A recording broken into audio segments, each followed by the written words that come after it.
Olá, bem-vindos à aula de hoje. Nessa aula nós vamos falar sobre o primeiro reinado, voltando a entender um pouco mais sobre a conjuntura política, a estrutura econômica e social desse período, tão relevante para a organização do Brasil, porque foi o primeiro período logo após a independência proclamada. No primeiro reinado, nós vamos identificar qual foi o papel decisivo de Dom Pedro I e as decisões tomadas pelo imperador que levaram ao descontentamento da população. Os brasileiros estavam descontentes com a posição política, ideológica e mesmo com as decisões tomadas por Dom Pedro I. Essas mudanças serão responsáveis pelo fim do primeiro reinado. Então, o primeiro reinado vem, se estabelece, um período relativamente curto da nossa história, pois dura somente 7 anos, mas um período também bastante conturbado, porque as decisões tomadas mediante os interesses do imperador não eram decisões de comum acordo com a própria sociedade brasileira.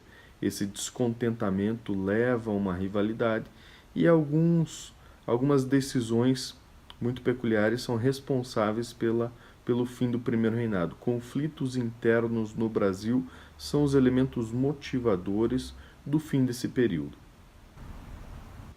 A crise do primeiro reinado está associada a uma série de fatores.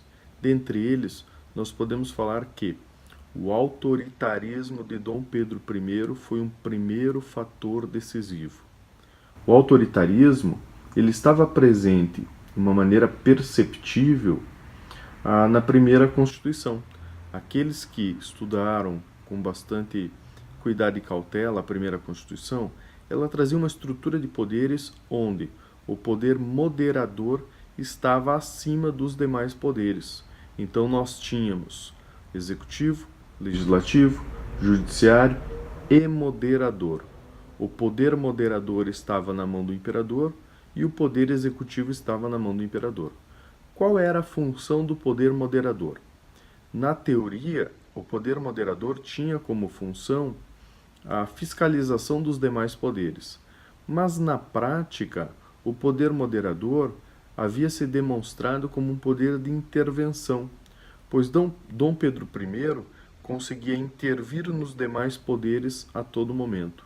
Então ele era responsável por nomear os chefes de província, por nomear os senadores, por nomear os deputados, por nomear os juízes e magistrados. Poxa, ele intervia em todos os outros poderes. Na teoria existia uma eleição, né, aos cargos dos deputados e senadores, e esse processo eleitoral se dava pelo voto censitário. Mas na prática, aqueles que o Dom Pedro indicava eram aqueles que compunham o poder. Então, os eleitos eram inicialmente indicados. Ou outro efeito também ocorria: aqueles que eram eleitos, mas não existia o interesse por parte de Dom Pedro, eles também acabavam sendo retirados do seu cargo, eles perdiam o poder, ele só conseguia se manter no poder se existisse o interesse por parte de Dom Pedro na própria manutenção. Então, o primeiro fator determinante para a crise do primeiro reinado era o excesso de poder, o autoritarismo por parte do imperador.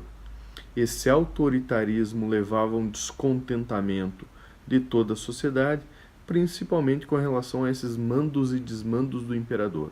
Então o imperador manda o tempo todo, a sociedade vai demonstrando um descontentamento e vai ocorrendo um distanciamento. Aqueles que estão descontentes se distanciam do imperador e são responsáveis por promover os movimentos de revolta. Um outro fator, também de extrema relevância, é um suposto privilégio, né, concedendo interesses aos portugueses em detrimento aos interesses dos brasileiros. Os brasileiros que aqui estavam, aqueles que já estavam dentro desse processo de miscigenação, né, o brasileiro estabelecido, aquele que era uma mistura, já havia nascido aqui, ele era uma mistura de portugueses, mesmo com os índios, africanos, ou mesmo era aquele português que nasceu no Brasil. Então ele era visto como brasileiro. Estes criticavam o imperador, colocando que afirmando que o imperador favorecia os portugueses de Portugal. Então, por mais que já existisse essa independência entre Brasil e Portugal, muito se criticava com relação às decisões tomadas pelo imperador, afirmando que essas decisões elas favoreciam os portugueses e não favoreciam os brasileiros. Não eram decisões legítimas as decisões tomadas pelo imperador.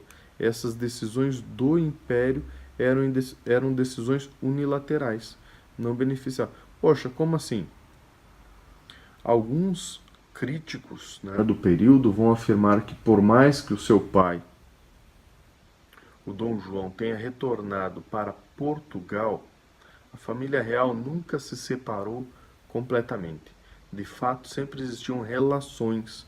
Por isso, essa relação leva ao entendimento aí de uma dependência. Então, a relação nos leva a entender que foi criada uma dependência entre a estrutura dos poderes, e por mais que o Brasil e Portugal houvessem se separado de fato, na realidade, os críticos colocavam que Dom Pedro I beneficiava o interesse dos portugueses e não o interesse dos brasileiros. Um outro fator que se soma a esses todos, a crise econômica que passava o país. O Brasil estava passando por uma crise econômica, gastos com guerras, com conflitos internos, e principalmente, em especial, com a Cisplatina, a repressão à Confederação do Equador. Então você tem dois movimentos, né? A Confederação do Equador, que vai ocorrer ao norte do Brasil, e o conflito da Cisplatina, que vai ocorrer ao sul. A Confederação do Equador, ela era um movimento social que vai apoiar o movimento da Revolução do Porto, em Portugal, afirmando que se Portugal conseguisse se emancipar do Brasil, ela não só apoiaria, mas juraria obediência à Constituição portuguesa. Então esse apoio é um apoio determinante. E quando nós olhamos ao sul do Brasil, nós temos lá o conflito na Cisplatina. Então a Cisplatina, porção de terra que foi incorporada ao Brasil, território brasileiro, na época do Tratado de Tordesilhas. Então o Tratado de Tordesilhas ele não teve o seu valor efetivado, né? Foi um acordo, mas na prática, desde a expedição de Martim Afonso, foi contornado toda a porção de terra que hoje, né, diz respeito a Brasil e Uruguai, até se encontrar um marco que servisse como divisão. Então a divisão encontrada foi o Mar del Plata, a região do Mar del Plata, e logo as terras que eram terras espanholas foram incorporadas ao território brasileiro. Essas terras passam a ser reclamadas nesse momento. Com o não reconhecimento da independência do Brasil dentro de uma política internacional, os espanhóis reclamam seu direito de propriedade, falando, olha, as terras que eram as terras espanholas foram apropriadas de forma indevida pelo Brasil e logo nós reclamamos o nosso direito de propriedade. Então, ao reclamar esse direito de propriedade, nós entramos em conflito com os uruguaios pela região da Cisplatina. Então a guerra também passa a ser um dos elementos decisivos.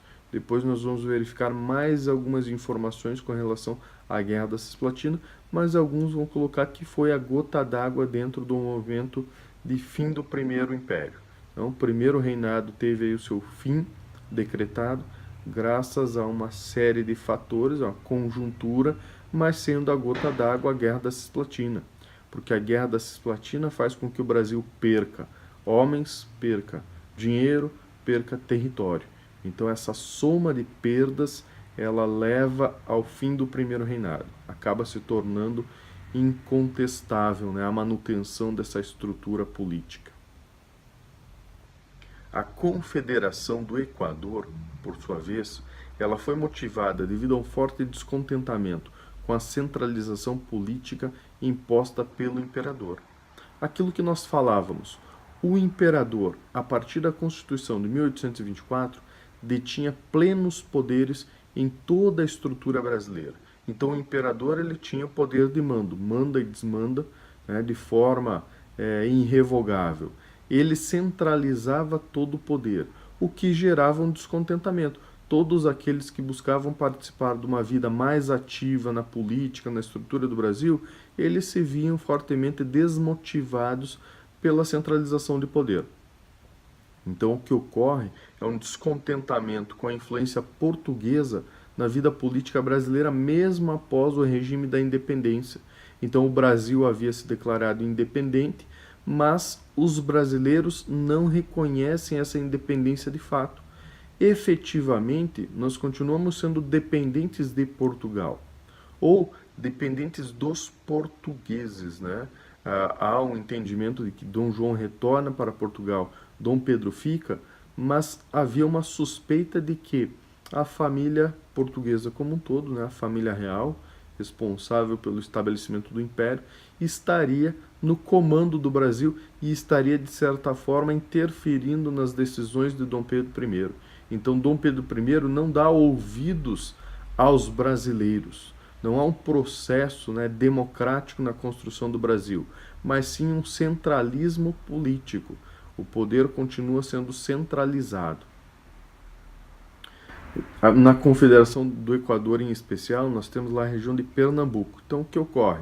Pernambuco havia escolhido um governador para a província, Manuel Carvalho Paes de Andrade. Porém, em 1824, Dom Pedro I indicou um governador de sua confiança para a província, Francisco Paes Barreto, e esse conflito se torna o estopim da revolta. Então, a Confederação do Equador, ela diz respeito à organização, né, dos brasileiros lá na região de Pernambuco, descontentes com as decisões tomadas pelo imperador, falando, olha, nós elegemos o nosso governador, porém o imperador ele não reconhece. Então esse não reconhecimento leva a um descontentamento. O descontentamento ele faz com que o conflito ele tenha uma posição político-ideológica. Fala, olha, não concordamos com as decisões tomadas por parte do Império. Porque o Império ele não reconhece a participação democrática do cidadão brasileiro. Quais eram as reivindicações, né, os objetivos lá da Confederação do Equador? Então eles desejavam a convocação de uma nova Assembleia Constituinte para elaborar uma Constituição liberal. Poxa, vamos lembrar a nossa Constituição. A nossa Constituição ela foi uma Constituição imposta, então ela foi uma Constituição outorgada e nada democrática. Dessa forma, exigia-se uma Constituição liberal. Buscava-se também diminuir a influência do governo federal nos assuntos regionais. Os pernambucanos, ou todos aqueles que apoiavam o movimento, desejavam ter uma autonomia na tomada de decisões, e não que as decisões fossem impostas, como ocorreu na primeira Constituição. A Confederação do Equador também inovava no sentido de reivindicar como objetivo o fim do tráfico negreiro no Brasil. Falou, olha, não reconhecemos e achamos que, da maneira como está feito, está prejudicando a estrutura social do Brasil. Buscavam ainda organizar forças de resistência populares contra a repressão e o governo central do Império. Então a Revolução desejava se organizar de forma contrária ao Império, né? não dando mais apoio ao Império, mas justamente buscando uma posição de autonomia. A formação de um governo independente também na região. Buscavam uma independência por parte do governo para que tivesse autonomia e não ficasse mais sobre os julgos aí do imperador, né, de Dom Pedro I. Qual foi a reação do governo para pôr fim ao movimento? Então, sob comando militar do almirante britânico Thomas Cochrane, as forças militares do Império atuaram com rapidez e força para colocar fim ao movimento emancipacionista. Um dos principais líderes foi o Frei Caneca. Foi condenado ao fuzilamento. Padre Mororó, outra importante liderança, foi executado a tiros. Outros ainda foram condenados à prisão, como foi o caso do jornalista Cipriano Barata. Muitos revoltosos fugiram para o sertão e tentaram manter o movimento vivo. Porém, o movimento perdeu força no mesmo ano que começou. Então essa que seria uma grande revolução, a nossa primeira grande revolução, ela acabou não se consolidando, né, ou não atingindo seus objetivos, justamente pelo fortalecimento desse poder. Então o poder vem, se estabelece, o poder do império, e põe fim ao movimento. A Revolução do Equador não consegue lograr êxito, muito menos sucesso. A posição contra a política autoritária de Dom Pedro I não cessa desde a Confederação do Equador. Era criticada a opressão do poder moderador, instituído pela Constituição outorgada de 1824, e o predomínio do partido político português junto ao imperador contrariava muitos interesses.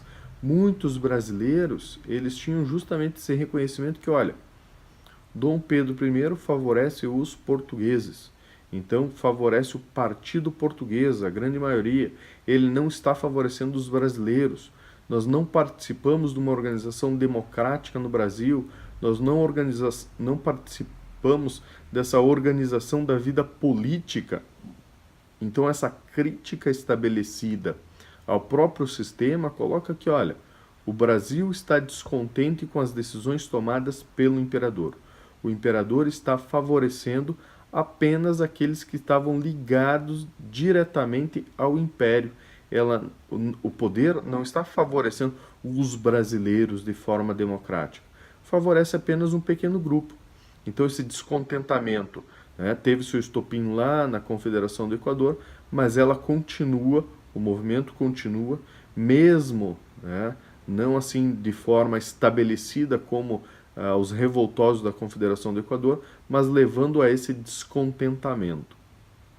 Esse movimento começa a ganhar outras proporções, né? Nós temos no Brasil, então, problemas econômicos no Brasil e o não reconhecimento da emancipação política e a instalação do aparelho estatal necessário em todo o território.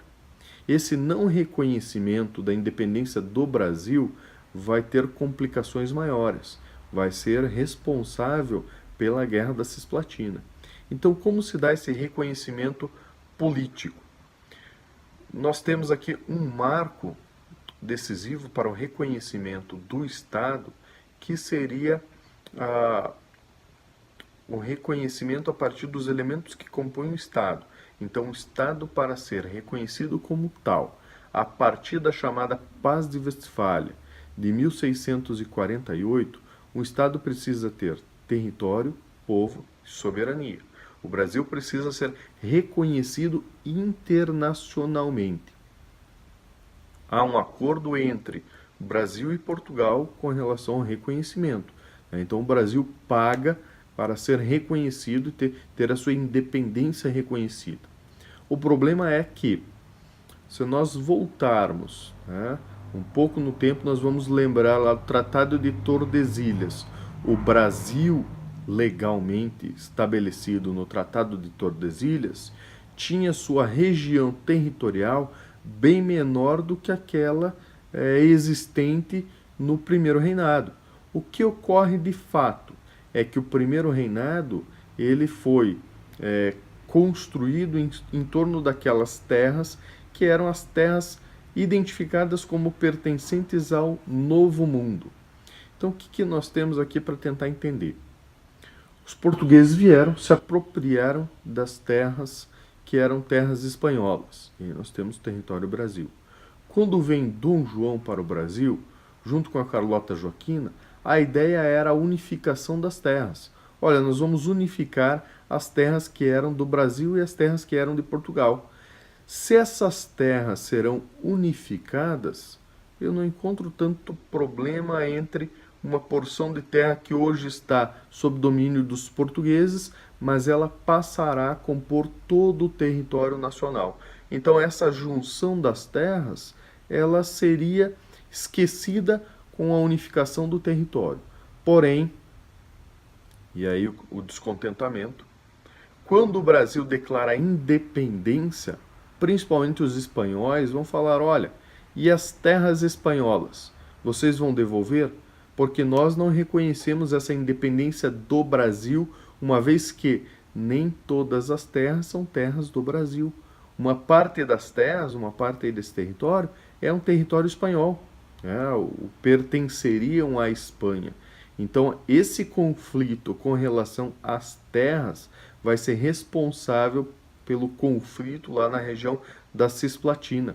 Então, a Guerra das Províncias Unidas, né, do Rio da Prata, vai ser responsável pela reclamação do território que antes havia sido incorporado ao território português. A Guerra da Cisplatina, então, ela acaba sendo um conflito armado entre o Brasil, o Império do Brasil, e as Províncias Unidas do Rio da Prata, as antigas províncias do vice-reinado espanhol do Rio da Prata. Então ocorreu lá o conflito entre 1825 e 1828. Quais foram as causas da Guerra da Cisplatina?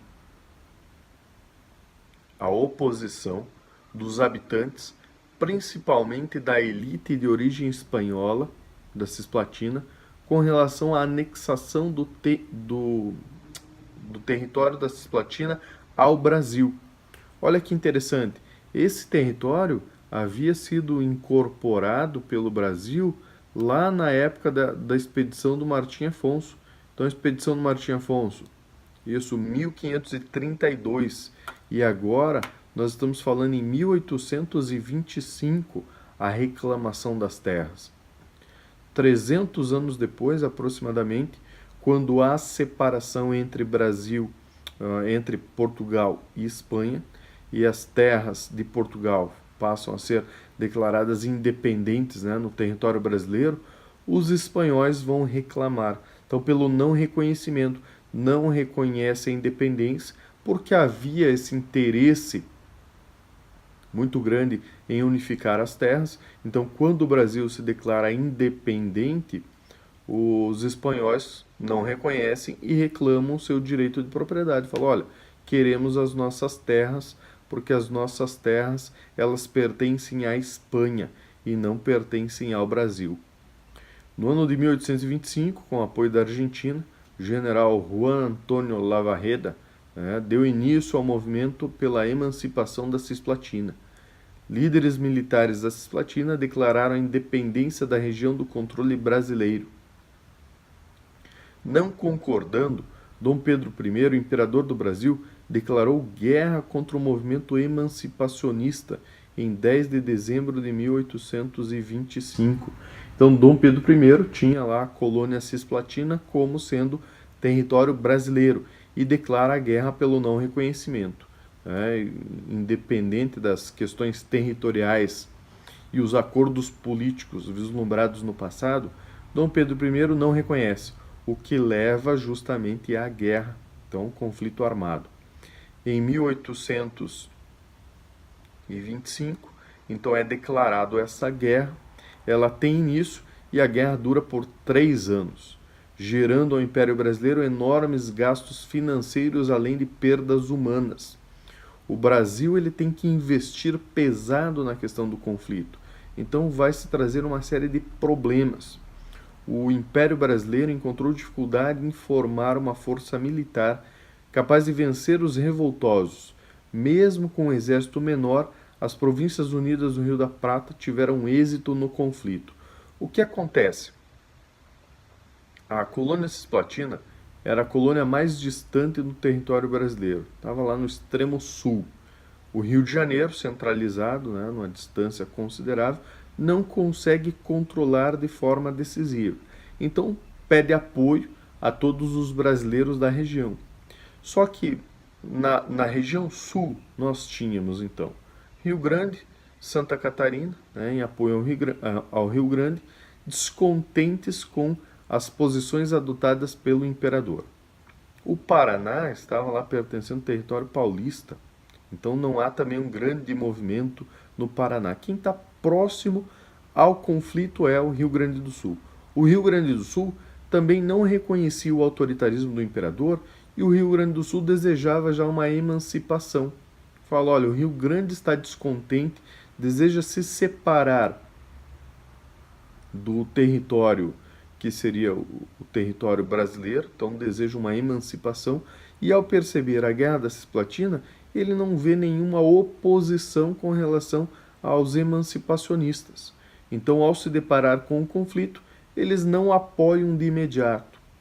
O imperador precisa estabelecer um acordo que, olha, a partir do momento que cessar a Guerra da Cisplatina, nós voltaremos a negociar então uma participação política de forma mais democrática. O imperador coloca como um critério de obrigatoriedade aos gaúchos a participação na Guerra da Cisplatina para que nós pudéssemos ganhar esse conflito contra os espanhóis revoltosos. Mesmo assim, não há muito interesse. Dom Pedro I precisa contratar tropas aliadas britânicas para encabeçar a guerra. Precisa investir adquirindo armas, precisa investir em tropas brasileiras. Então, o investimento com a guerra, o investimento com esse conflito, ele acaba onerando o Brasil. Fala, olha, precisamos gastar muito dinheiro com essa guerra, com o conflito, o que acaba se tornando também um prejuízo de natureza econômica. Olha, o Brasil já estava numa situação econômica desfavorável. Teoricamente, ele já estava pagando pela sua independência com relação a Portugal. E se ele começa a investir nos conflitos, como o caso da Guerra da Cisplatina, ou mesmo lá a Confederação do Equador, que gasta dinheiro, a guerra sempre se apresenta como um custo para o Estado, essa guerra leva a uma situação econômica delicada. Além do mais, a guerra vai ter outros problemas, que seria o próprio desfecho. O desfecho da guerra, o Brasil, por mais que tinha mais tropas, por mais que tinha mais armas, ele não consegue lograr sucesso. Por quê? Não existe o interesse por parte dos brasileiros que estavam lá no extremo sul no conflito. Então, os brasileiros, ou nesse caso, os gaúchos, não tiveram interesse em lutar, no sentido de promover a manutenção do território nacional. Mas sim, a guerra ela estava mais organizada no sentido de resposta aos interesses do Império do que propriamente aos moradores da região. Por quê? O Sul, Rio Grande, Santa Catarina e mesmo os moradores aqui que estavam no Paraná, eles desejavam uma independência com relação à coroa. Falou, olha, o nosso imperador ele não toma mais as decisões de forma democrática, mas apenas favorecendo os seus interesses. Então isso gera esse descontentamento com relação à coroa. Qual foi o fim da guerra? França e Reino Unido pressionaram ambos os lados para o firmamento da paz na região, através da Convenção Preliminar da Paz, assinada em dezembro de 1828. O Rio de Janeiro, foi assinado no Rio de Janeiro, e foi responsável pela criação da República Oriental do Uruguai. Então, o Brasil assina esse tratado, criando o Uruguai como uma região independente. Ora, qual era o interesse da criação do Uruguai?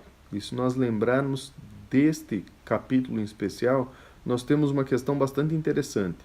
O Uruguai foi criado aqui no extremo sul do Brasil com a mesma intenção pela qual outrora havia sido criado o Estado de Portugal. Então, se nós lembrarmos, o Condado Portugalense, o Estado de Portugal, foi criado para expulsar os muçulmanos, os mouros da Península Ibérica. Quando você cria Portugal, foi para evitar a criação de Portugal, evitar que os invasores entrassem na Península Ibérica. E a criação do Uruguai? Segue o mesmo modelo. Quando foi criado o Estado do Uruguai, a ideia era justamente evitar a entrada dos espanhóis no território português. Então Portugal cede, criando aí um Estado tampão, como havia ocorrido lá na Europa em outro momento histórico, em torno de 1100, aqui foi utilizada a mesma medida. Então Dom Pedro I cede, ao perceber que a guerra não vai se cessar de forma tão fácil, ao perder esse conflito no campo de batalha, ele vai ser, como se diz assim, motivado a criar um Estado para evitar conflitos maiores. Então, o Brasil cria o Estado da República Oriental do Uruguai para evitar que os espanhóis que estão do outro lado do Mar del Plata continuem invadindo o território.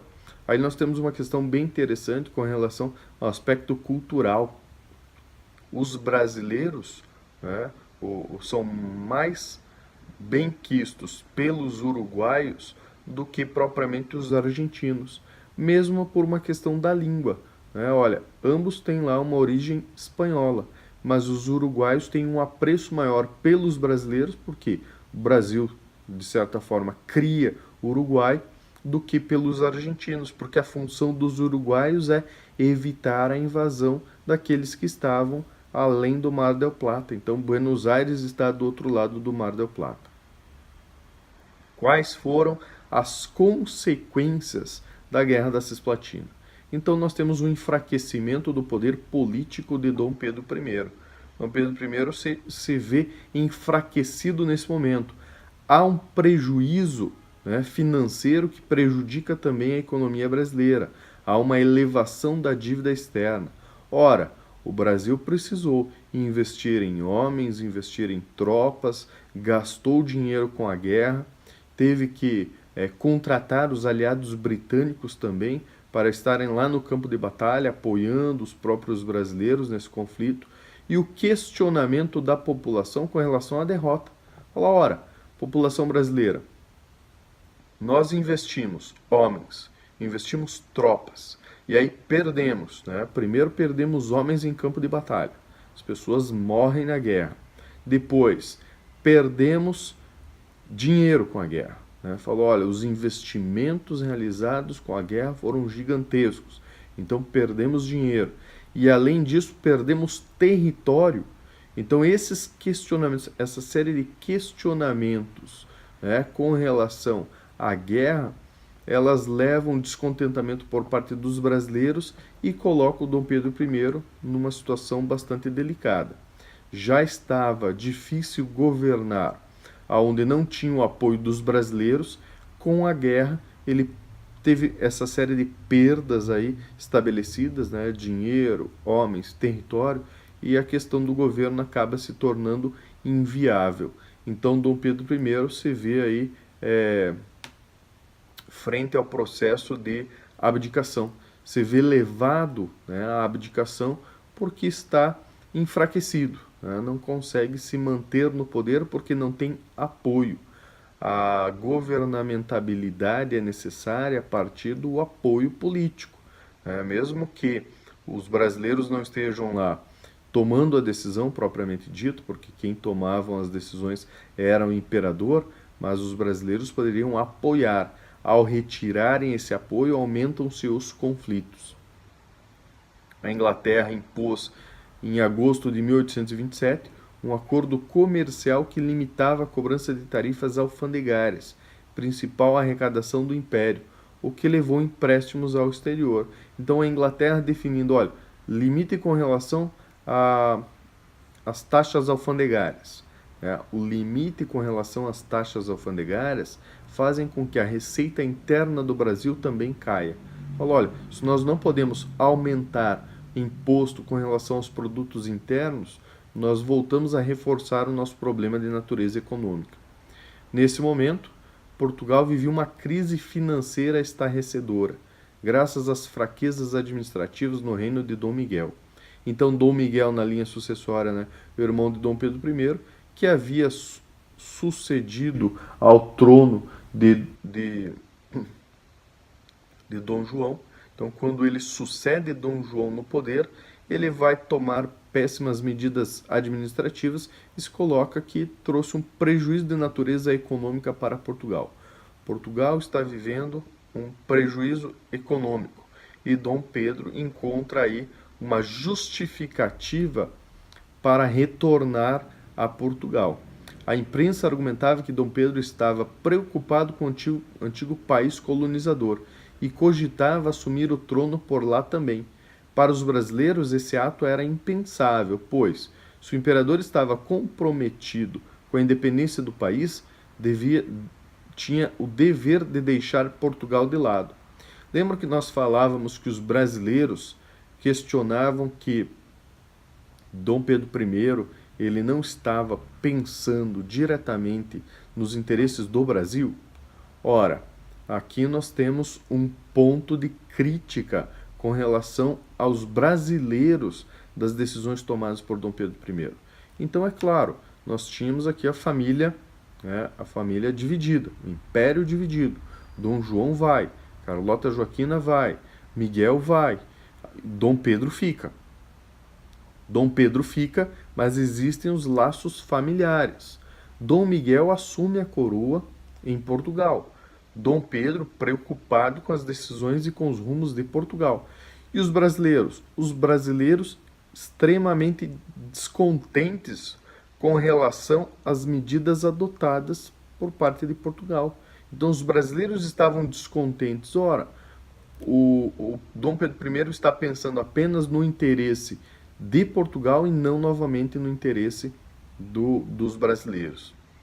A aversão a Dom Pedro I se intensifica mais, argumentos tumultuados, né? Os moradores estão na rua, contrários a todos esses movimentos, a críticas, e esses atos eles enfraquecem o alicerce do imperador. Foi perdendo o apoio dos ministros, pressionado a sair do cargo. No dia 7 de abril de 1831, Dom Pedro abdica do cargo de imperador, retornando à Europa e deixa o trono para seu filho, o Dom Pedro II, né, ou Pedrinho, que tem apenas 5 anos. Então o povo vai às ruas, critica o imperador, retira todo o apoio do imperador, o imperador se vê numa situação meio que coagido. Olha que interessante essa leitura que nós podemos fazer da história. Se você faz uma leitura a partir dos interesses de Dom Pedro I, o Dom Pedro I está interessado em manter Portugal no mesmo nível de destaque, logo, preocupado com as decisões tomadas por Miguel, percebe a possibilidade de auxiliar também Portugal nesse desenvolvimento. Poxa, ele está falando que fez o bem no Brasil e faria o bem em Portugal também. Logo, vai para Portugal para colocar novamente Portugal na sua posição de destaque. Leitura crítica da história. Dom Pedro I está numa situação insustentável no território brasileiro, uma vez que o Brasil ele está passando por esse conflito, uma crise econômica, uma crise política, uma crise de representatividade. Essa posição de Dom Pedro ela se coloca de maneira tal insustentável que Dom Pedro vê somente uma possibilidade de fuga para Portugal. Ora, nós acabamos, de certa forma, concordando com essa ideia de que Dom Pedro foi embora do Brasil porque não vê a possibilidade de manter a estrutura política no Brasil. Tanto foi embora que quem em sã consciência deixaria o seu filho de apenas 5 anos dentro de uma linha sucessória? Falou, olha, o Dom Pedro II já está preparado para ser o imperador do Brasil. 5 anos, uma criança que fica no Brasil, então seu pai vai embora. Se estabelece a partir desse período, então a saída de Dom Pedro I, e antes de assumir os poderes de forma plena Dom Pedro II, esse período é o chamado período regencial. Então, o período regencial, nos termos do artigo 123 da Constituição de 1824, ela foi regulada pela lei de 1831, que se estabelece uma regência trina para governar o país. 3 facções se destacam. Os restauradores defendiam a volta de Dom Pedro I ao poder. Os moderadores, também chamados popularmente de chimangos, que desejavam manter o processo eletivo pela via do voto censitário e a continuação da monarquia no Brasil. E os exaltados, os farroupilhas, do extremo sul, queriam reformas para melhorar a vida dos mais necessitados e queriam aí a reivindicação do voto universal. Então o governo regencial se estabelece uma regência trina inicialmente, com representantes de 3 movimentos. Então você teria um representante dos restauradores, um representante dos moderados e um representante dos exaltados. Os restauradores desejavam o retorno de Dom Pedro ao Brasil. Os moderadores desejavam manter o processo de eleição, né, do voto censitário, desejavam a continuação da monarquia, então não são contra. E os exaltados, os farroupilhas, eram contra a monarquia. Tá? Então eles desejam reorganizar o Brasil, mas sem a figura de um soberano, mas sim de forma democrática. Esse período regencial, inicialmente, se estabelece então uma regência trina provisória, que vai governar o país por aproximadamente 3 meses. 3 grandes correntes políticas, né, estavam representadas: os liberais, o senador Campos Vergueiro; nos conservadores você tinha lá Carneiro de Campos; e dos militares, o general Francisco de Lima e Silva, o Chico da Regência. Mantendo-se inalterada a Constituição de 1824, a regência provisória tinha um caráter liberal e anti-absolutista. Era o início do chamado avanço liberal, que durou até 1837, quando os grupos políticos das províncias alcançaram maior grau de autonomia. A regência trina permanente, de 1831 a 1834, ela ocorre uma vez instalada a Assembleia Geral, foi eleita em 17 de junho de 1831 a regência trina permanente, que fica composta pelo deputado José Costa de Carvalho, político do sul do país, João Braulio Muniz, do norte, e novamente o brigadeiro Chico Regência. Tal composição representava, por um lado, tentativa de equilíbrio entre as forças do norte e do sul, por outro lado, a permanência do brigadeiro Francisco de Lima e Silva, que era a garantia do controle e a situação de manutenção da ordem pública, através do ato adicional. Depois, não conseguindo se estabelecer por muito tempo, foi novamente feita uma eleição para a regência una do padre Diogo Antônio Feijó, conforme estipulado em um ato adicional. Em 7 de abril de 1835, há uma eleição para o cargo de regente único. E aí você tem o padre Diogo Feijó. O regente sucessor, nós temos Araújo e Lima. Após a queda do padre Feijó, então criticaram o padre, que o padre estaria favorecendo as elites religiosas, e o padre não consegue se manter no poder. Após a queda do padre, o ministro da Justiça de Pernambuco, Pedro de Araújo e Lima, assume interinamente, nomeando um novo gabinete composto por políticos regressistas, que ficou conhecido como o Ministério das Capacidades pela fama, que gozava aí os seus componentes. Então ele vai estabelecer um novo período regencial, buscando aí um período mais rígido, mais firme, com relação às decisões tomadas. Sendo a regência um dos períodos mais agitados da história política do país. Nós temos aí um destaque de temas do período regencial. Primeiro, a unidade territorial do país esteve em jogo, com inúmeros movimentos revoltosos a todo momento. Então sempre existiu uma preocupação muito grande em manter a unidade territorial, e intensos debates acerca da centralização e descentralização do poder. Fala, olha, o poder se mantém centralizado ou será descentralizado? Nesse sentido, nós temos aqui um marco bastante importante do período regencial, e eu colocaria como o marco mais importante do período regencial o Ato Adicional de 1834. Teve como propósito dar suporte às medidas descentralizadoras no âmbito do poder. Então, o Ato de 1834. O que se desejava com o Ato de 34? Descentralização do poder.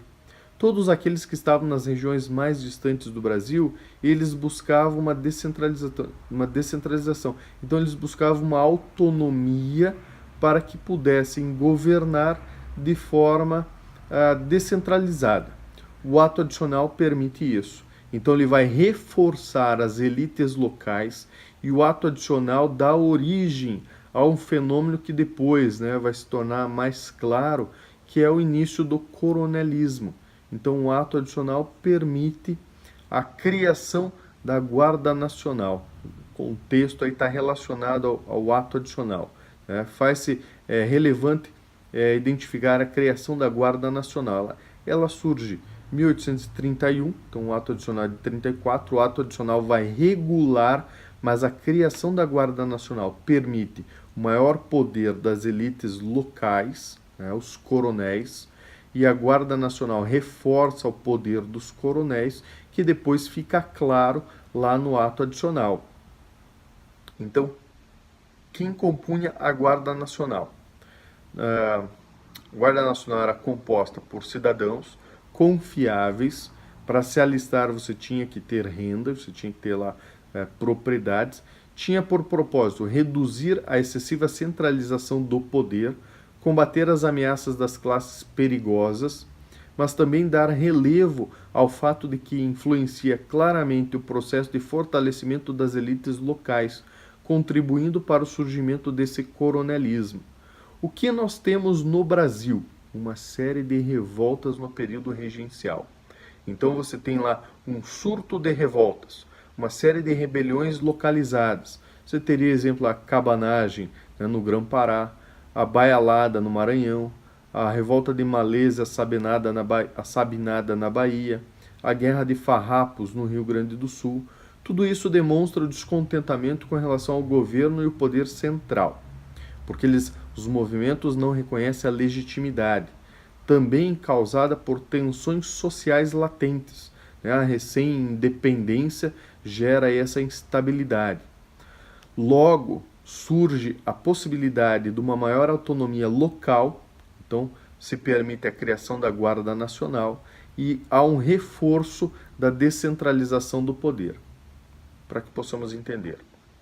Localmente, o coronel poderia contratar soldados para fazerem parte da Guarda Nacional. Então a Guarda Nacional, ela representa um poder civil respondendo aos interesses do Estado. Então, um poder civil respondendo aos interesses públicos, né? Seria o início dessa nossa esquizofrenia entre polícia civil e polícia militar. Então você volta à Guarda Nacional. Olha, o coronel pode contratar policiais, então tem poder de Estado, é polícia, para fazer a segurança e manter a ordem. Quem paga a Guarda Nacional? O coronel. A Guarda Nacional responde a quem? O coronel. Qual função da Guarda Nacional? Manter a segurança e a ordem pública. Então é interessante quando nós pensamos, a manutenção da segurança e da ordem diz respeito aos interesses do Estado. Mas por que o Estado brasileiro não contratou, não pagou, né, a guarda a partir do dinheiro público? O Estado estava quebrado. Então o Estado não tem dinheiro para contratação, para manter a ordem. Logo o Estado permite que os coronéis possam contratar para manter a ordem. Então a Guarda Nacional, que está ligada ao ato adicional de 1838, ela acaba se demonstrando a criação de quase uma milícia, aonde o alistamento passa a se tornar obrigatório. Todo cidadão com direito ao voto nos municípios, todo mundo que vota obrigatoriamente deve se alistar à Guarda Nacional. E o interessante, no Exército o alistamento passa a ser facultativo, de maneira que foi reduzindo o contingente militar, né, do Exército a um total de 10 mil soldados no Brasil. E a Guarda Nacional, em pouco tempo, acaba estando presente em todo o território brasileiro, dando a origem a esse famoso movimento que é o movimento do coronelismo. Então reforça o poder local, vai dar origem ao fenômeno do coronelismo, que depois vai ficar bastante presente nos períodos políticos futuros. Com o passar do tempo, então a função pública e mantenedora da ordem, que justifica a criação desse novo elemento, teve sua função desvirtuada, pois a Guarda Nacional foi usada mais pelos grandes latifundiários para assegurar os seus interesses, os interesses dos coronéis, ou seja, como instrumento de coerção política utilizado pelos coronéis em todo o Brasil. Os coronéis utilizavam o poder da guarda para a manutenção da ordem. A manutenção da ordem assegurando uma certa tranquilidade com relação ao cessamento de todos os movimentos sociais, então esses movimentos que buscavam uma independência do Brasil. Espero que vocês tenham aproveitado essa aula, espero que vocês tenham esclarecido dúvidas com relação às leituras feitas e nós nos encontramos na próxima aula. Bons estudos a todos e nos vemos na próxima aula.